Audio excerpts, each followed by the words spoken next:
கருணையும் அன்பும் நிறைந்த எங்கள் பரலோக தந்தையே, இன்றைய நாளை முடித்து குடும்பமாக திரும்ப நிற்கின்றோம்.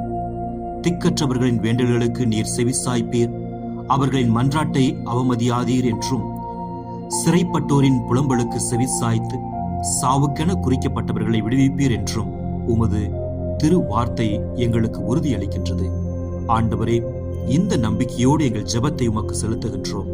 எங்கள் குடும்பத்தில் கவலை, பயம், சோர்வு எதுவாக இருந்தாலும் அவற்றிலிருந்து எங்களை விடுவிக்கவும், திக்கற்றவர்களாய் நாங்கள் உணரும் நேரங்களில் எங்களுக்கு துணையாக இருக்கவும் உம்மை இறைஞ்சி வேண்டுகின்றோம்.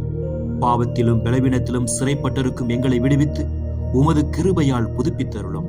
எங்கள் இல்லத்தில் அமைதி நிலைக்கட்டும், அன்பு வளரட்டும், ஒற்றுமை உறுதியடையட்டும். ஆண்டவரே, துன்பப்படும் அனைவரையும் நினைக்கின்றோம். ஆண்டவரே, சிறைப்பட்டவர்கள், நோயாளிகள், திக்கற்றவர்கள், அவருடைய அழுகையை நீர் கேட்டு அவர்களுக்கு ஆறுதலும் விடுதலையும் தந்தருளும். இன்றைய எங்கள் வாழ்வையும் எங்கள் சந்தோஷங்களையும் துன்பங்களையும் உமக்கு ஒப்படைக்கின்றோம். நீர் எங்கள் ஜெபத்தை கேட்கின்றீர் என்று நாங்கள் நம்புகிறோம். ஆண்டவரே, இந்த இரவில் எங்களை அமைதியாக உறங்கச் செய்யும். எங்கள் மனங்களையும் உடலையும் காத்துக்கொள்ளும். நாளை புதிய நம்பிக்கையோடு எழும்ப எங்களுக்கு அருள் புரியும். எங்கள் ஆண்டவராகிய இயேசு கிறிஸ்து வழியாக மன்றாடுகின்றோம். ஆமென்.